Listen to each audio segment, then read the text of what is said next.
Muy buenas a todos, bienvenidos a una nueva entrevista en Spain Eurovision Info. Hoy estamos con Greta Tude, una de las posibles representantes de Malta en Eurovisión.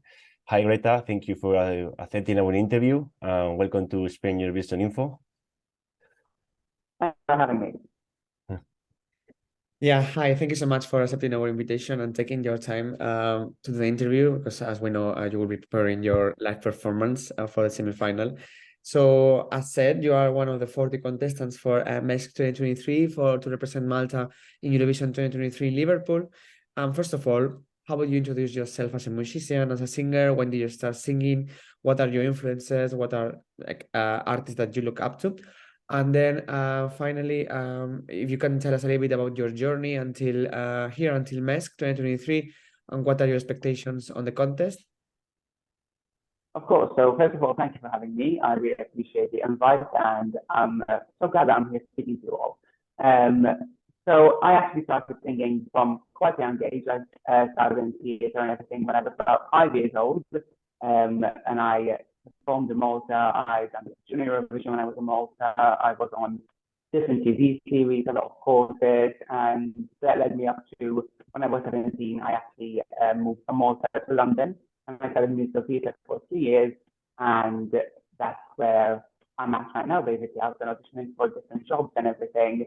I've been performing around the world. I was actually in Tenerife for 6 months, performing a few years ago as well, and when I was there, one of our shows was actually a pantomime, and in the panto, I was cast as the Dame, and that's where I picked up the first makeup brush. And since then onwards, I've carried on working on my drag a lot to get it to where it is today, and that's brought me here to the Malta Eurovision Song Contest, which has always been a massive dream of mine. It's been a very, very big dream to be in this contest, because in Malta, because it's one of the biggest platforms that we have as artists. So obviously, I left the country when I was 17. I was quite young, and this year, for some reason, I felt that it was the right moment to come back as Greta Tude, which I've been working on. Nice. Yeah. So yeah, now talking more about your song. We are still about to listen your song, which will be aired next 27th of January. So next Friday on the third quarterfinal. And yeah, your song, as we know, is called "Sound of My Stilettos." And for what we can hear for the snippet, it's a very powerful and with a strong message, and very like a catchy song. And we can see like some famous and known names on the songwriter list, as Cyprian Casar or Mushuk, with that wrote some of the songs from both Junior Eurovision and Adult MESC. Can you tell us a little bit more about the message of the song, and what do you want to convey with this song? What's the message you want to spread? And what of course. So to you? Sorry.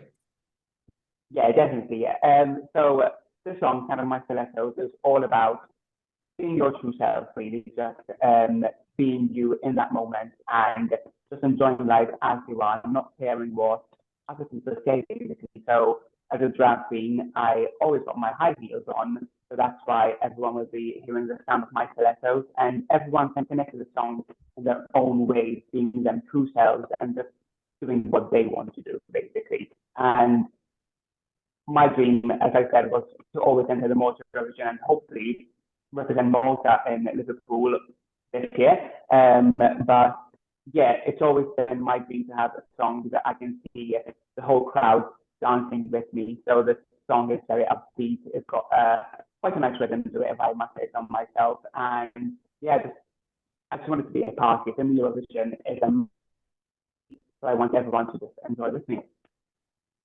Nice. So now, yeah, as I said, like your song will be revealed this Friday. And what can you say about tell us about the songwriting process? Like who wrote the song, and how do you get involved in that? And also, what kind of performance can we expect from you on the live shows on the semifinal and final, if you happen to get to that stage? Yeah, of course. So it actually started quite a while back now. I started thinking about it all basically when Malta Eurovision was happening last year, so February last year in 2022, the idea of me entering to the Malta Eurovision Song Contest started back then, and I had already worked quite a lot as Greta Tude as my drag persona, so that's how it kind of started building up in my head. Like I want something different, something that hasn't really been seen that much in the Eurovision Song Contest here in Malta. And I want to bring that to the forefront of the country. So to show everyone we're all accepted, as different as you are, you can be whoever you are, and we're all accepted. So that is, I wanted to bring it across to the Eurovision Song Contest. But also, then after thinking about it, come end of April, beginning of May, I contacted my lyricist, Mushu, and I said, listen, I've got this idea.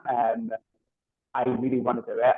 Would you like to work with me on it? And he said yes. And then we contacted the composer, Cyprian, and the writing process actually started right there and then in May. And we started, I don't live in Malta, I live in Wales.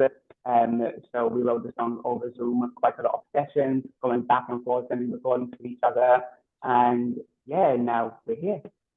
And if I get to the semi-final stage and the final, you can expect a show, a big show, a lot of fun, a lot of choreography, a lot of colors on the stage. As I said, I want everyone to just feel the vibe, feel the moment, everyone to be up, dancing and enjoying, and it's a lot of energy basically on the stage. Nice. So we expect a lot of like choreo and like a dance routine from you.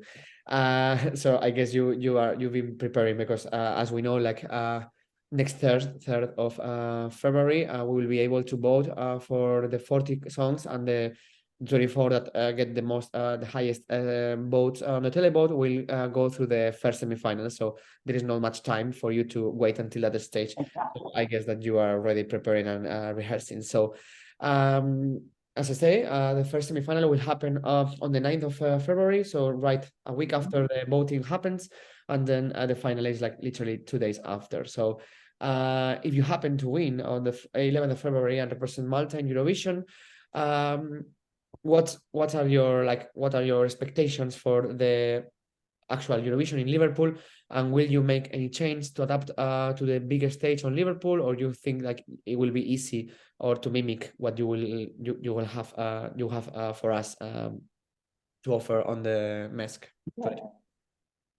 Yeah, sure. So if I do get to that stage, I'm representing Malta. Firstly, obviously, I do believe in my song a lot because I submitted it as it is because I believe in it. I feel that it's a big Eurovision song. I followed Eurovision at a very young age. Here in Malta, when I was living up to 7 years old, I was our own Eurovision page in Malta that I used to be an editor on. I used to be backstage interviewing all the contestants, or the foreign contestants who came to perform here at our Eurovision and our events. I've been a massive fan of Eurovision for a very long time. So for me, being there representing my own country is like, it's like the biggest dream ever.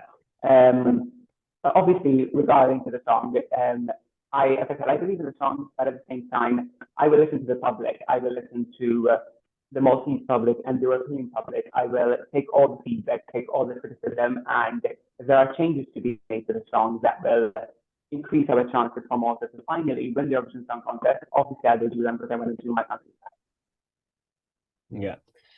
In this competition, you have is very big names in Malta.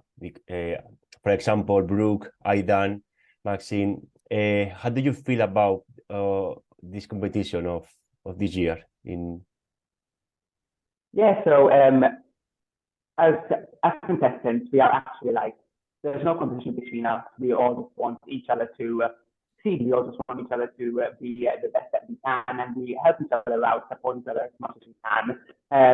Some of the people that you've mentioned, like Maxine, I was with her in one of our very first courses. I was 6 years old, she was 5 years old. We used to train together. I've done TV shows with Aidan. I've known Brooke for ages now. We all know each other in Malta. As you guys know, as viewers know, Malta's not the biggest island in the world. So paths will always cross. And as I said, we're all very helpful, we help each other out, and it's just fun for us to be together, basically. Yeah. Do you watch Eurovision normally? And if you see Eurovision, if you have one as favorite for Malta, or maybe for just in general with other countries? Yeah, so as I said, I love the Eurovision, so I watch them all. I try and watch all the national selections as well. I'm one of those people who love to watch it, sit down, just focus on it and watch them all. Some of my favorites will include No One. I do love Arcade. I love Toy by Netta. Euphoria is one of my favorite songs in the world. And when it comes to the multi-selections, I love Taboo by quite a lot. It's one of my favorite songs that represents our country. I love Chameleon by Michaela. I love all of my love by Destiny. I love Jenna Cass as well, but all of my love was like spot on. I thought we had a massive chance that year, but obviously the Residents were stopped. But yeah, I'm just love them all. I think that's the beauty of Eurovision, that it brings so many different music styles, so many different languages, so many different performances into one big stage. And it's not about the competition itself, it's about showing other people what we can all offer, basically. And that's why I love it, because you learn about different nationalities and everything like that. Nice. Of course. Nice. So you are also following this year all the other countries' competitions, right? Like other. As much as I can, I am obviously with my own prep this year. I kind of had to step out because I'm literally rehearsals, sitting there. But I am keeping an eye on as much as I can. Yeah. Nice. Perfect. Great. So yeah, thank you so much, Greta, for your time and answering our questions. And we wish you all the best for your live performance for the semi-final that we are sure that you will go through. And finally, if you have any questions, any message for our fans that are watching this video and our followers of Spain Eurovision Info, that would be great. Thank you so much. Thank you so much. I just want to say to everyone, thank you for investing your time in Eurovision. As I said, this is a massive platform for all of the contestants, not just to get to represent the country, but also the contestants who don't, like this year, more than 40 of us. There's so many new faces to the contest that get to be seen by a worldwide stage, basically. So thank you to everyone who loves Eurovision as much as we do, because of you guys, that's why the Eurovision is here. And also remember to be kind, be nice to everyone, be nice to the artists, and everyone who is taking part in Eurovision, because it's a family, it's a party. And thank you everyone, and thank you so much for Eurovision staying involved as well, because this is a great opportunity for me to speak to more people. So thank you so much. Great. Thank you. Grazie. Thank you.